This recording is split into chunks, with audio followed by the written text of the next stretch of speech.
नमः शंभवाय च मयो भवाय च नमः शंकराय च मयस्कराय च नमः शिवाय च शिवतराय च। आप सभी आए हुए प्रेमी सज्जनों को मैं बहुत बहुत शुभकामनाएं और आशीर्वाद प्रदान करता हूं। नव वर्ष आप सभी के लिए मंगलमय हो। उससे पूर्व मैं डॉक्टर सुब्बा राव जी का बहुत बहुत स्वागत और अभिनंदन करता हूं। उन्होंने आपके सामने ये दर्शाने की चेष्टा की कि भाषा के नाम पर किस प्रकार से दिलों को बंटते हुए देखा, स्थान बटे, घर बट गए, देश बट गए,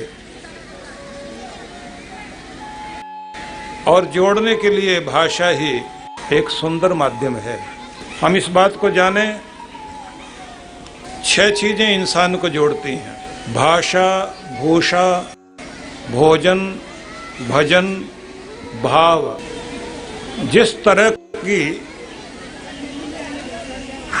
हमारी भावनाएं होती हैं, अगर हमारी भावना को दूसरा नहीं समझ पाता और दुर्भावनाएं उत्पन्न हो जाएं, तो एकता भंग हो जाती।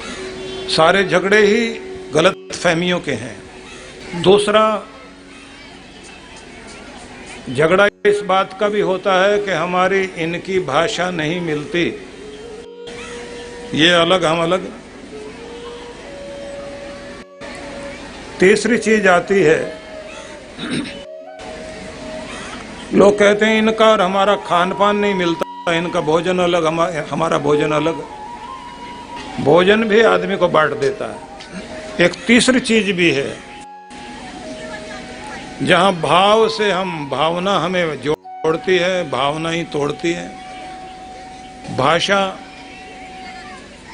एक भी रखती है, तोड़ती भी है। भोजन, उसके कारण भी हम जुड़ते भी हैं, अलग भी हो जाते हैं। ट्रक जा रहे होते हैं, कहीं लिखा होता है पंजाबी ढाबा, तो पंजाब वाले वहां रुकेंगे, और कहीं लिखा हुआ हो कि यहाँ बिहारी भोजन मिलता है, तो लोग बिहार वाले रुक जाएंगे। कहीं लिखा हो बंगाली भोजन मिलता है, तो बंगाली भोजन वाले रुक जाएंगे। अलग अलग भोजन इकट्ठा करता है और भोजन के कारण भी अलग हो जाते हैं। लेकिन आज का मेरा विषय ये है नहीं, मैं एक लाइन में खत्म कर देता हूं इस बात, क्योंकि डॉक्टर सुब्बा राव जी के प्रति भावना व्यक्त करनी थी। तो भाषा, भाव, भोजन, इसके बाद आती है भूषा, वेशभूषा। आप देख रहे थे जब ये लोग आए तो इनकी वेशभूषा अलग अलग थी। वेशभूषा को देखते ही समझ में आ जाता है कि ये पंजाब वाला है या बंगाल वाला है। कुछ लुंगी पहनकर चलते हैं, मद्रास साइड से लोग आते हैं, तो भाषा अलग, कहीं धोती पहनी जाती है। तो वेशभूषा भी व्यक्ति को या तो जोड़ती है या फिर तोड़ देती है।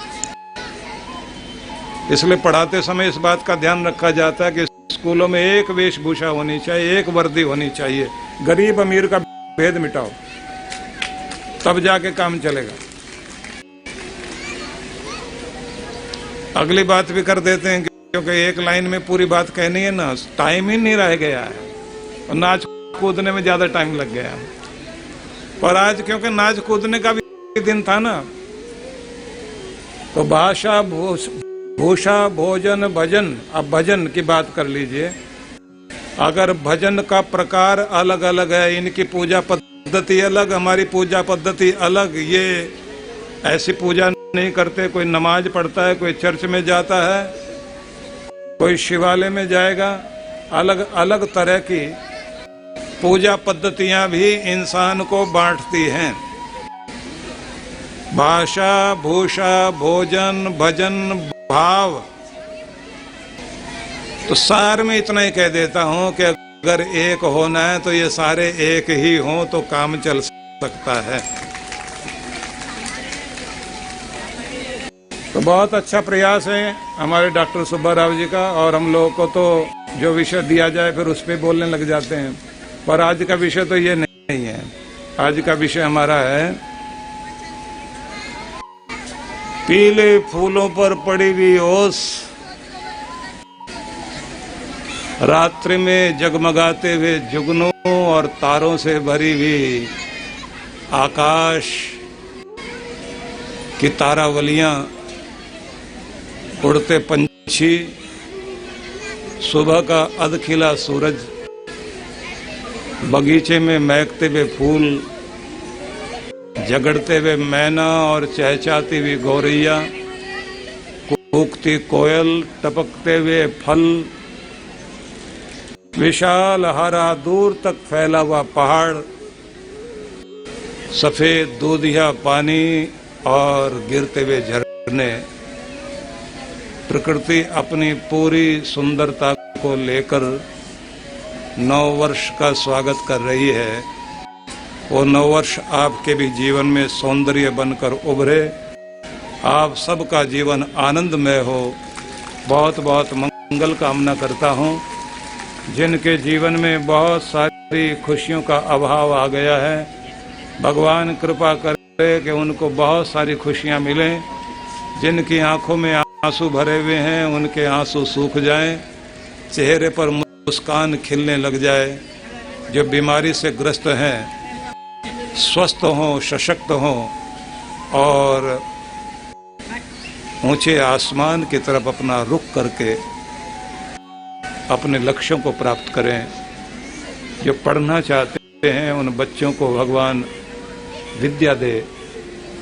जो कुछ बनना चाहते हैं उनका निर्माण पूरा हो सके, उनके सपने पूरे हो सके। जिनकी मांग सुनी है भगवान उनको अच्छा वर घर दे। जिनके पास नौकरी नहीं परमात्मा उनको अच्छी नौकरी दे। जिनके घर में अन्न धन का अभाव है वहाँ संपन्नता मिले, और जो पिछड़ गए हैं फिर से आगे आए। जो गिर गए हैं उन्हें भगवान उठने की हिम्मत दे, और सबको भगवान अपना आशीर्वाद दे, गुरु चरणों में प्यार दे। और भारत देश के प्रति, अपने देश के प्रति हम लोगों के अंदर बहुत बहुत देशभक्ति हो, और हम आन बान शान के साथ सिर उठाकर स्वावलंबी बनकर जिए, और 100 वर्षों तक इस दुनिया में किसी के अधीन होकर न जिए। संपन्न रहें, प्रसन्न रहें, मधुर रहें, खिले हुए रहें। ऐसी सबके लिए भगवान से प्रार्थना करता हूँ, और आप सबके लिए बहुत बहुत मंगल कामना करता हूँ। अब शुरू करते हैं इस बात से कि अनेक अनेक जन्मों के साथ यात्रा करते हुए हमारा ये जीवात्मा मनुष्य की देह में आया। यात्रा भी बाकी है। तो हर दिन आपकी कीमत या तो घटती है या बढ़ती है। या तो आप मूल्यवान बनते हैं या मूल्य खो देते हैं। तो अपना प्रयास कीजिए कि आपको कीमती बनना है, मूल्यवान बनना है। मूल्यवान वो होता है कि जिसको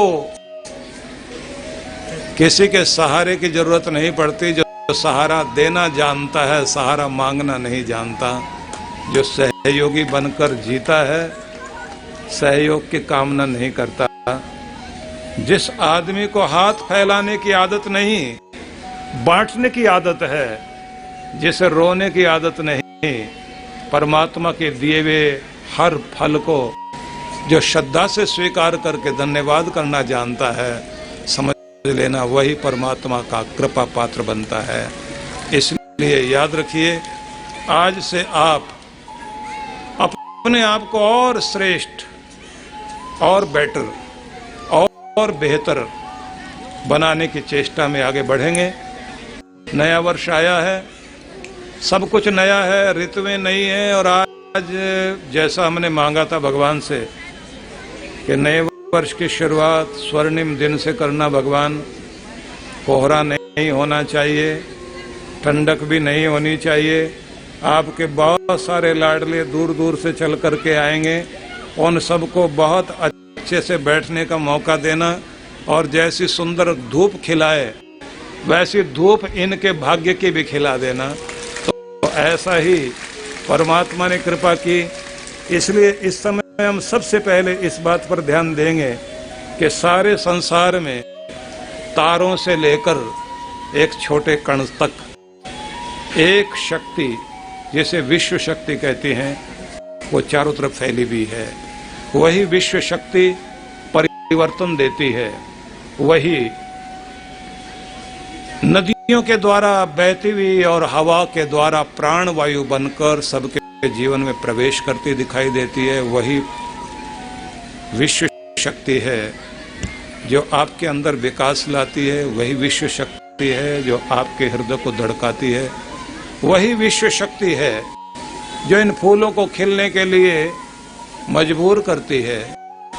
उस विश्व शक्ति को जब आप नींद में जाते हैं तो प्राप्त करते हैं।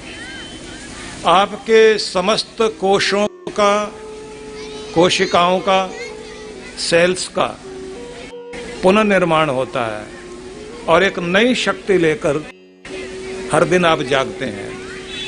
क्योंकि जब आपका संबंध संसार से कट जाता है नींद में, तो आपका संबंध ब्रह्मांड से जुड़ता है।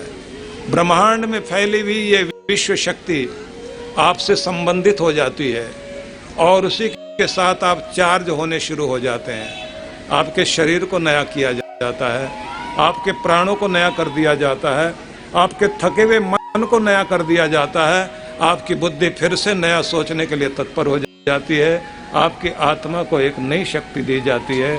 हर दिन नींद में ऐसा किया जाता है, क्योंकि आपका संबंध संसार से कटता है, आप अपने मौन में उतरते हैं, आप शांति में जाते हैं। इसलिए वो परम शांति, वो विश्व शक्ति आपको हर दिन नया करती है।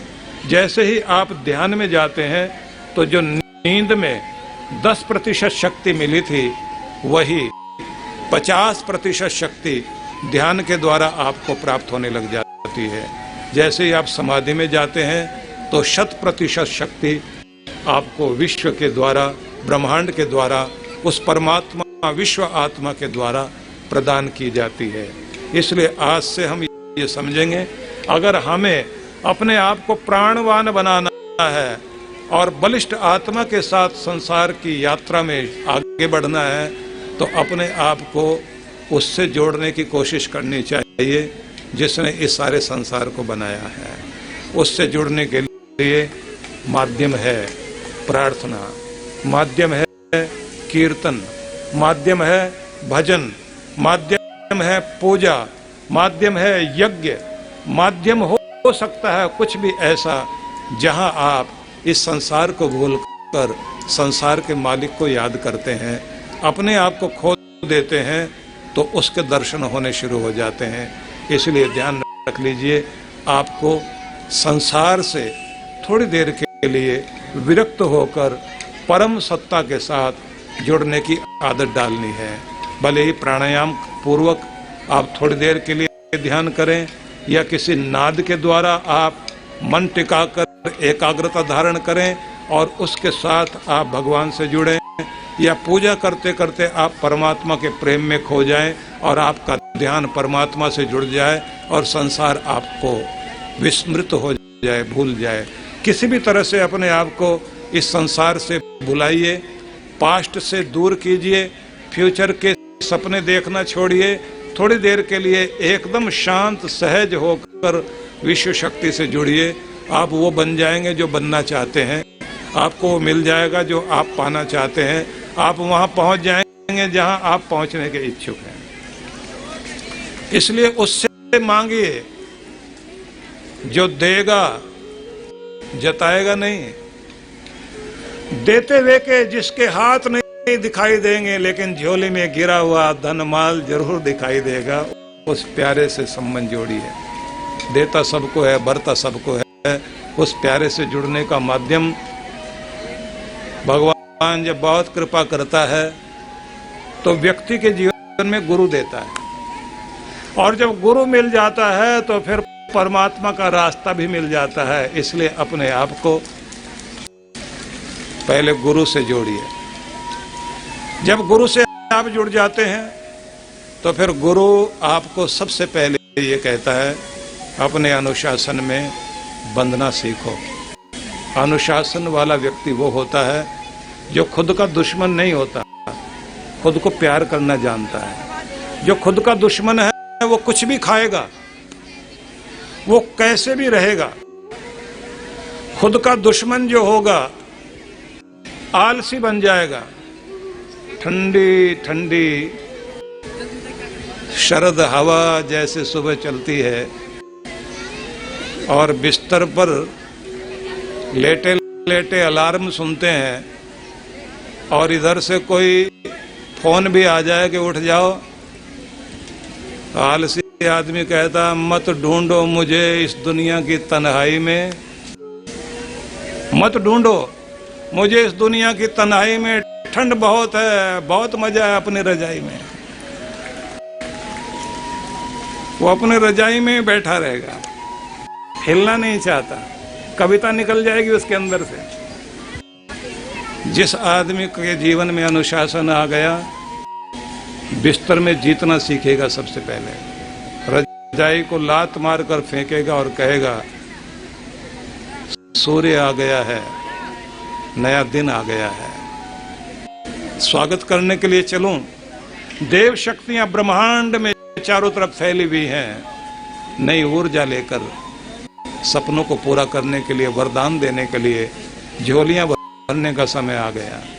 इसलिए उस समय व्यक्ति उठकर स्नान आदि करने के बाद अपने परमात्मा के साथ संयुक्त होने की चेष्टा करेगा।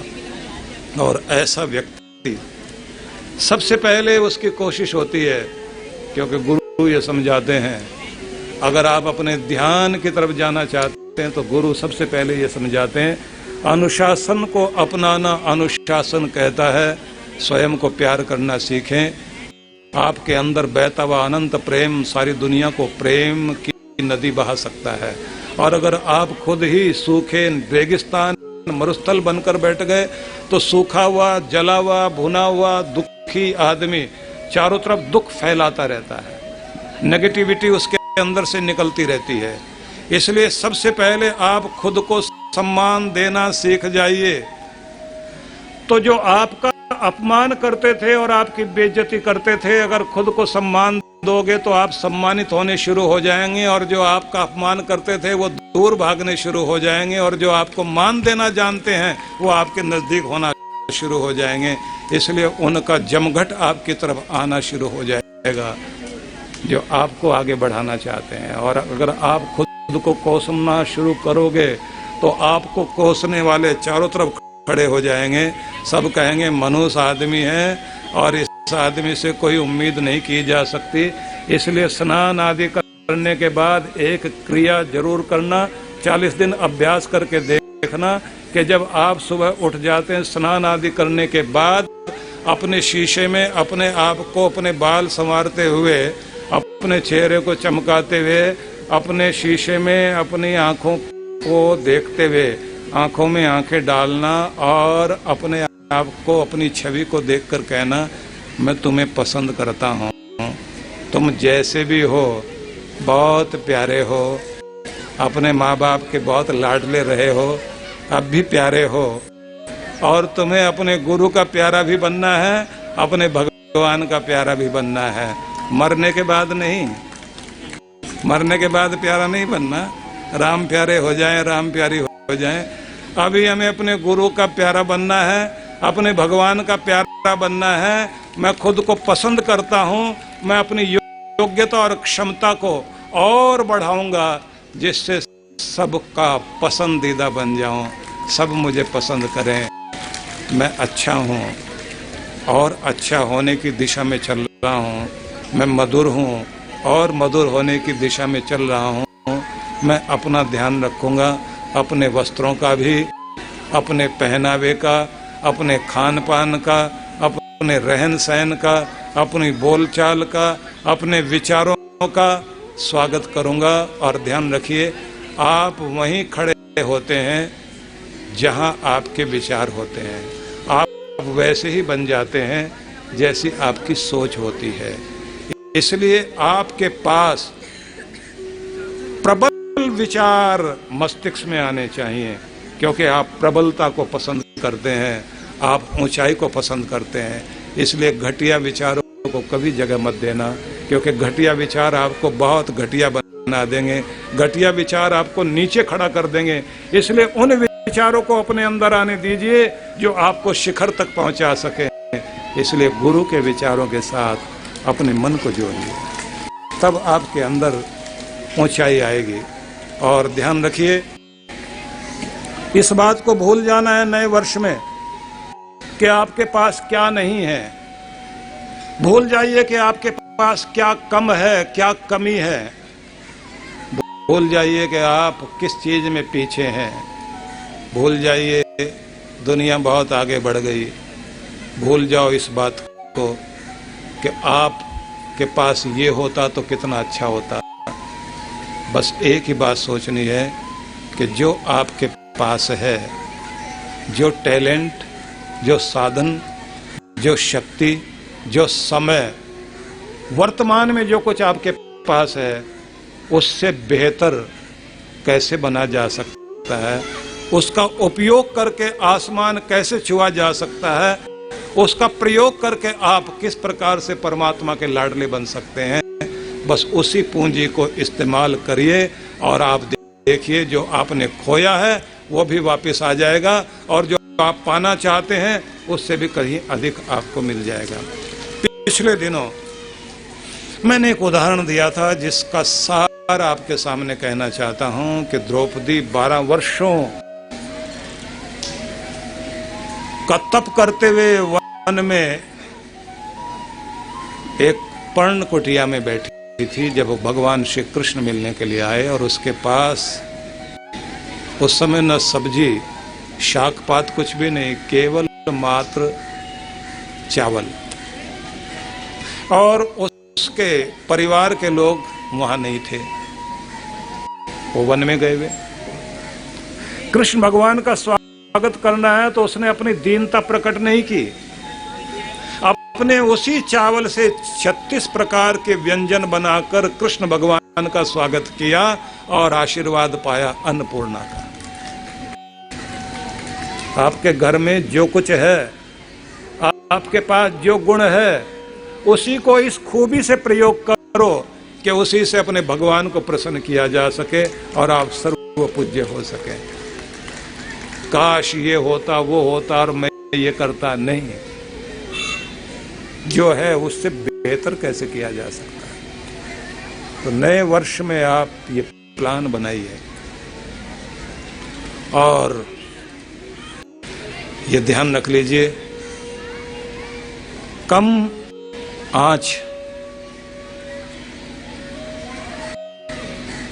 अग्नि हल्की जल रही हो तो ताप हल्का मिलेगा, अग्नि तेज है ताप ज्यादा मिलेगा। अगर आपकी इच्छा शक्ति कमजोर है परिणाम कम मिलेगा।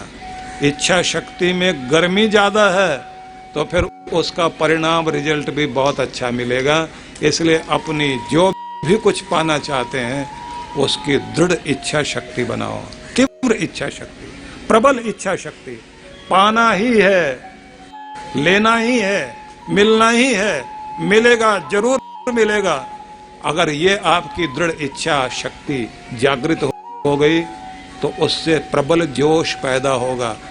प्रबल जोश कर्म करने के लिए मजबूर करेगा, प्रबल जोश नियम निभाने के लिए मजबूर करेगा, प्रबल जोश परमात्मा की कृपा पाने के लिए आसमान को भी झुकाने के लिए मजबूर कर देगा। इसलिए आपके पास तीव्र इच्छा शक्ति होनी चाहिए। तो आज से इस बात का ध्यान रखेंगे कि आप तीव्र इच्छा शक्ति को, प्रबल इच्छा शक्ति को अपने जीवन में अपनाएंगे। ये भी ध्यान रख लीजिए कि आपकी एकाग्रता जितनी प्रबल होगी, परमात्मा से कुछ भी पाने में उतना ही आप सफल हो जाओगे। सर्च लाइट कहीं डाली जाती है, अगर उसको फैला के डालते हैं उसकी पावर कम हो जाती है, और अगर उसका फोकस एक जगह सेट करें पावर बढ़ जाती है। आप अगर 20 तरह की चीजें करोगे तो आपके मन की शक्ति फैली भी रह जाएगी, उसकी पावर कम हो जाएगी, एक भी नहीं मिलेगा। और अगर एक जगह आपने अपने मन को एकाग्र कर दिया तो आपके अंदर की जितनी भी बड़ी शक्ति है वो एक जगह आ जाएगी, और जो आप पाना चाहते हैं फिर उसको दिलाने में वो सहयोगी बन जाएगी। इसलिए एकाग्रता सीखें, एक जगह मन टिकाना सीखें, और अपने खुद को भोजन करें तो पूरा मन लगाकर, काम करें पूरा मन लगाकर। आप एक जगह मन टिकाने की आदत आज से बनाना शुरू कर दीजिए। जो कुछ आप पाना चाहते हैं प्रबल इच्छा देगी, जो कुछ आप पाना चाहते हैं आपकी तीव्र इच्छा शक्ति आपको देगी। आप आगे बढ़ना चाहते हैं अपने मन को एकाग्र करना सीखें, सब कुछ मिलेगा। अपनी वृत्तियों को बिखरने नहीं दें, एक जगह जोड़ना सीखें। आप जो पाना चाहते हैं वो आपको निश्चित रूप से मिलेगा। आप जो पाना चाहते हैं उसके लिए आपको अनुशासित होना पड़ेगा। खुद को प्यार करना सीखिए, अपनी आंखों में झांककर शीशे में देखते हुए खुद को सराहिए, प्रशंसा कीजिए अच्छी बातों की, और बीते हुए कल से जो शिक्षा ले सकते हैं वो शिक्षा लें, लेकिन खुद को कोसना छोड़ दें। अगली बात ये भी ध्यान रख लीजिए कि जहां एक जगह मन टिकाओगे, दुख पर अगर टिकाया दुख बढ़ेगा, चिंता पर अगर मन टिका लिया चिंता बढ़ जाएगी, और अगर खुशी पर आपने मन टिकाया तो खुशी बढ़ जाएगी। और अगर आदत आपकी मजाक करने की है, हंसने मुस्कुराने की है, तो ये बात ध्यान रख लेना कि जब भी आप मजाक की बात ढूंढोगे एक नहीं 1000 मिल जाएंगे आपको, 1000।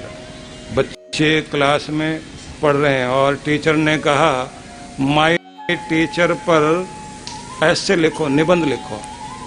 बच्चा लिखने बैठा, लिखते लिखते थोड़ी देर में खड़ा होके बोला टीचर एक बात बताओ कि चुड़ैल को इंग्लिश में क्या बोलते हैं। मतलब वो माय टीचर को समझ गए ना आप लोग।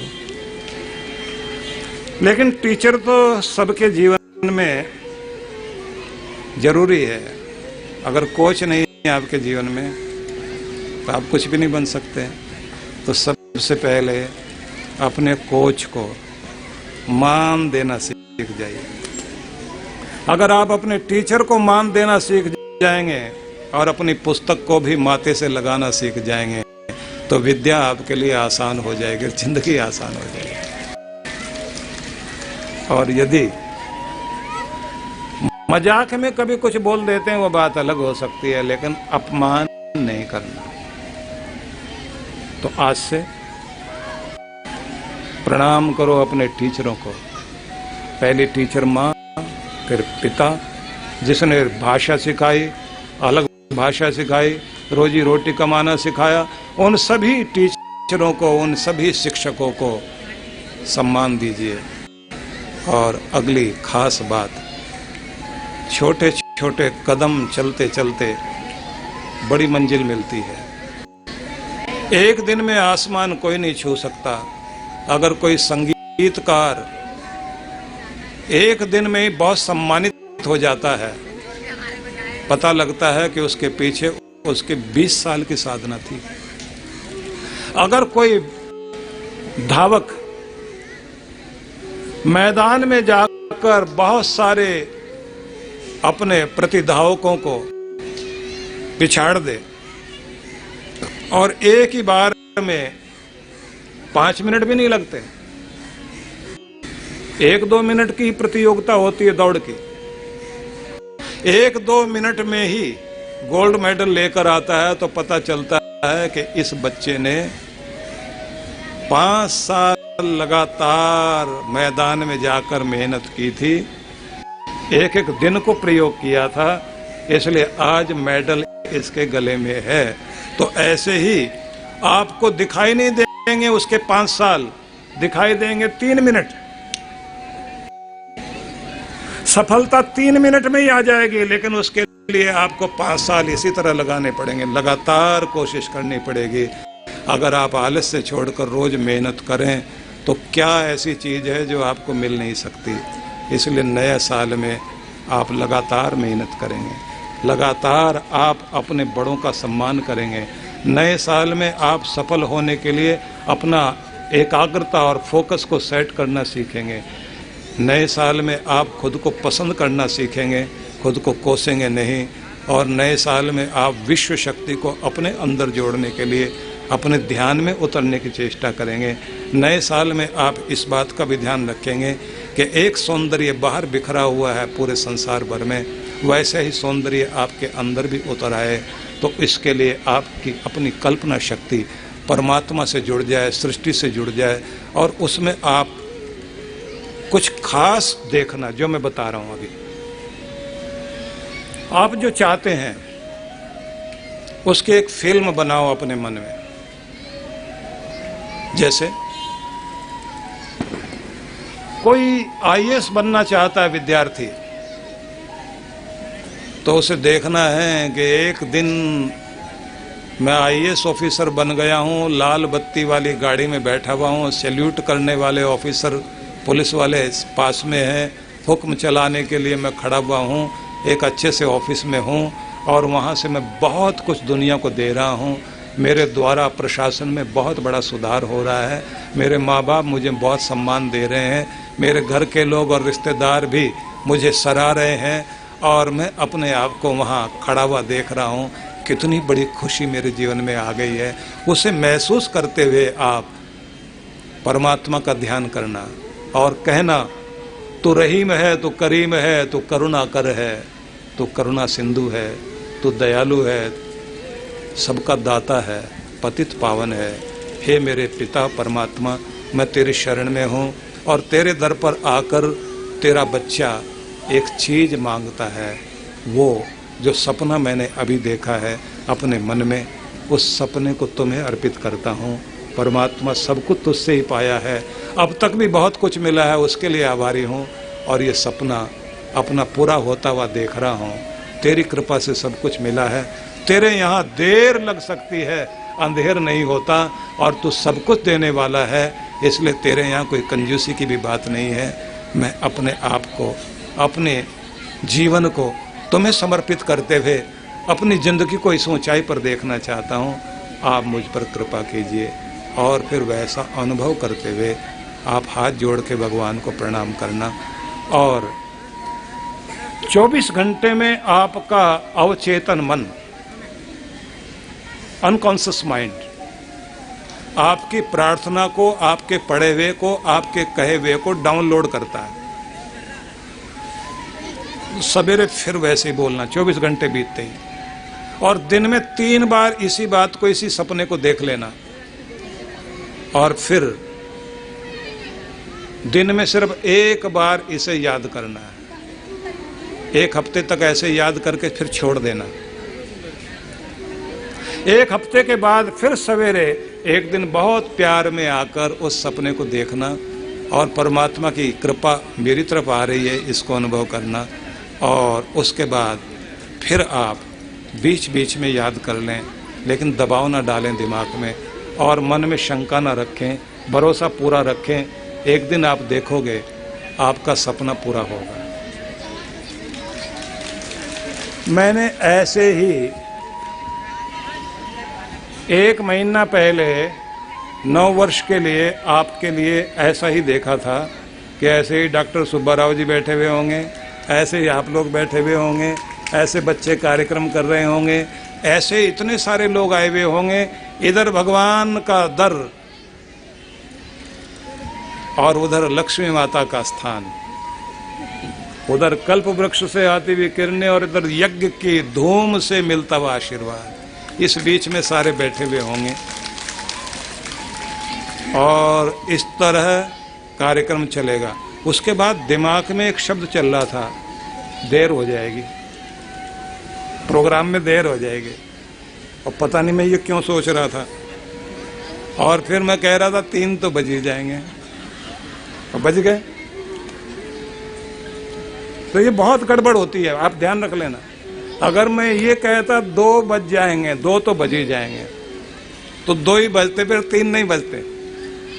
और जो मुझे मिले आके पेपर लेकर आए मेरे सामने, इधर लेके आए, इधर लेके आए, और उसमें कहे लंबा प्रोग्राम है, देर हो जाएगी। जो आए वही कहे देर हो जाएगी, और मैं भी कहूं देर हो जाएगी, हो गई ना। तो क्या करेंगे अब?